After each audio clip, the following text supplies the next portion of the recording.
जरा सोचिए, अगर मैं कहूँ कि हेल्थ और न्यूट्रिशन के बारे में जो कुछ भी हम जानते हैं वो एक बहुत बड़ा झूठ हो सकता है। कि जिन चीजों को हम बड़े भरोसे से हेल्दी समझकर खा रहे हैं वो असल में बस एक बहुत बड़ी मार्केटिंग का हिस्सा है। आज हम पोषण से जुड़े कुछ ऐसे ही सबसे बड़े मिथकों का पर्दाफाश करेंगे, और ये जानकारी सीधे भारत के एक टॉप सेलिब्रिटी न्यूट्रिशनिस्ट से आ रही है।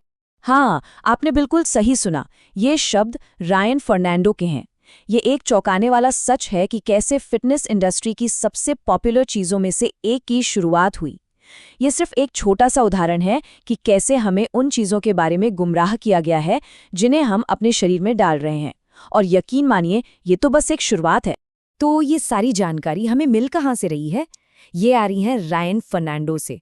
और वो सिर्फ एक डाइटिशियन नहीं है, वो भारत के सबसे बड़े एथलीट्स और फिल्म स्टार्स के पीछे का वो साइंटिफिक माइंड है जो उन्हें उनकी पीक परफॉर्मेंस तक पहुंचाने में मदद करते हैं। देखिए, जब आपकी क्लाइंट लिस्ट में विराट कोहली, 2 बार के ओलंपिक मेडलिस्ट सुशील कुमार और शाहिद कपूर जैसे नाम शामिल हों, तो जाहिर है कि आपको पता है आप क्या कर रहे हैं। रायन का काम सिर्फ डाइट प्लान बनाना नहीं है, उनका काम है साइंस और हर इंसान के शरीर की यूनिक बनावट को समझना। और यही अनुभव आज उन मिथकों को तोड़ेगा जिन पर हम सालों से यकीन करते आ रहे हैं। तो चलिए सबसे बड़े और सबसे कॉमन मिथक से शुरू करते हैं। ये बात आपने 100 बार सुनी होगी, इंडियन डाइट में प्रोटीन की बहुत कमी होती है। हमें ऐसा यकीन दिलाया गया है कि हमारी ट्रेडिशनल दाल, रोटी और सब्जी हमारी बॉडी की ज़रूरतों को पूरा करने के लिए काफ़ी नहीं है। पर क्या ये सच है, या फिर ये सिर्फ एक कहानी है जो हमें कुछ बेचने के लिए सुनाई गई है? यहाँ पर ना नंबर्स का खेल बहुत इंटरेस्टिंग है। जैसा कि आप देख सकते हैं, एक तरफ है फिटनेस इंडस्ट्री की मार्केटिंग जो कहती है कि हमें अपने वजन के हिसाब से हर किलो पर 1.8 से 2 ग्राम प्रोटीन चाहिए, और दूसरी तरफ है हमारा science. Indian council of medical research साफ साफ कहता है कि एक एवरेज इंसान के लिए 0.8 से 1 ग्राम प्रति किलो काफ़ी है, और इतनी मात्रा तो एक बैलेंस्ड इंडियन डाइट से आराम से मिल जाती है। तो फिर ये इतना ज़्यादा प्रोटीन लेने वाली बात आई कहाँ से? तो ये प्रोटीन का गोल्ड स्टैंडर्ड बना कैसे? इसकी कहानी शुरू हुई थी एक इंडस्ट्रियल कचरे से। जी हाँ, वे प्रोटीन असल में चीज इंडस्ट्री का एक बाई प्रोडक्ट था। एक ऐसा कचरा जिसे कंपनियां नदियों और नालों में बहा रही थीं। जब सरकार ने सख्ती की तो उन्हें इस कचरे को सुखाना पड़ा, और फिर मार्केटिंग के जादू से ये इंडस्ट्रियल वेस्ट दुनिया के सबसे ज्यादा बिकने वाले सप्लीमेंट्स में से एक बन गया। मतलब कचरे को सोना बनाने का एक क्लासिक केस। अच्छा, अब आते हैं दूसरे सबसे बड़े मिथक पर। ये सोच कि ताकत और एथलेटिक परफॉर्मेंस के लिए मांस खाना जरूरी है और वेजिटेरियन डाइट आपको कमजोर बना देती है। बहुत लोग मानते हैं कि आप सिर्फ पेड़ पौधों के सहारे एक एलाइट एथलीट बन ही नहीं सकते। लेकिन क्या असल दुनिया के नतीजे इस बात को सपोर्ट करते हैं? ये शब्द सीधे रायन फर्नांडो के हैं, और बस ये एक लाइन ही इस पूरे मिथक को तोड़ देती है। सुशील कुमार रेसलिंग जैसे पावरफुल खेल में 2 बार के ओलंपिक मेडलिस्ट, और वो एक प्योर वेजिटेरियन है।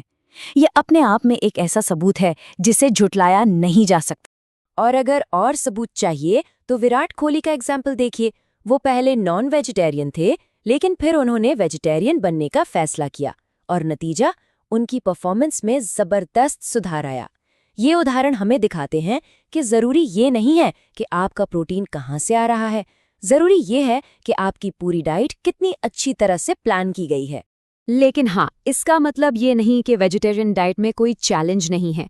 Vitamin B12, vitamin D, iron और कैल्शियम जैसे कुछ न्यूट्रिएंट्स हैं जिन्हें सिर्फ प्लांट बेस्ड फूड से लेना थोड़ा मुश्किल हो सकता है।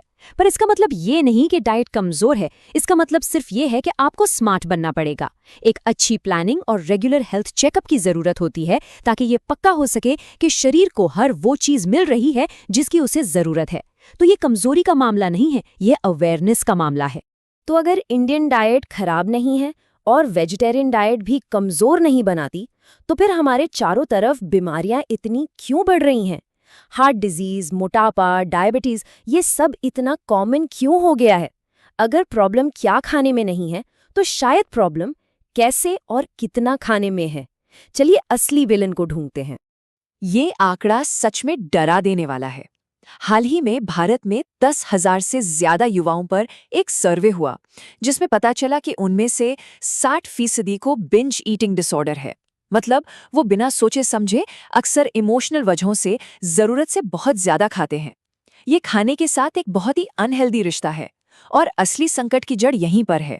और जब हम बिंज ईटिंग करते हैं तो हम खाते क्या हैं? ये एक कैलोरी बॉम्ब। इस चार्ट को देखिए। एक टिपिकल मॉडर्न खाना पूरी तरह से अनबैलेंस्ड है। इसमें करीब 70% कार्बोहाइड्रेट, 20% फैट और सिर्फ 10% प्रोटीन है। ये एनर्जी का एक ऐसा धमाका है जिसकी हमारे शरीर को असल में कोई ज़रूरत ही नहीं है।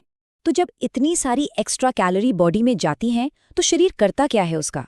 जब हम ज़रूरत से ज़्यादा कार्ब्स और चीनी खाते हैं तो हमारा लिवर इस एक्स्ट्रा एनर्जी को लेता है और उसे फैट यानी चर्बी में बदल देता है। यही फैट फिर जमा होता रहता है, जिससे फैटी लिवर, हाई कोलेस्ट्रॉल और आखिर में हार्ट अटैक जैसी लाइफस्टाइल की बीमारियां होती हैं।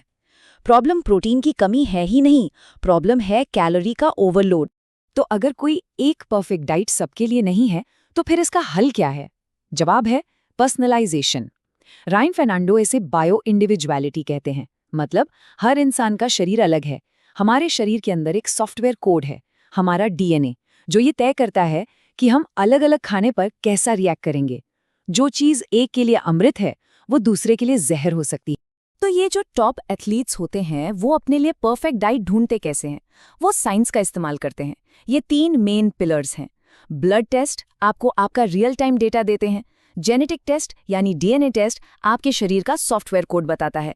जैसे रायन को अपने टेस्ट से पता चला कि उन्हें ग्लूटेन से एलर्जी थी। और माइक्रोबायोम एनालिसिस से पता चलता है कि हमारे पेट के गुड बैक्टीरिया अलग-अलग खाने को कैसे पचाते हैं।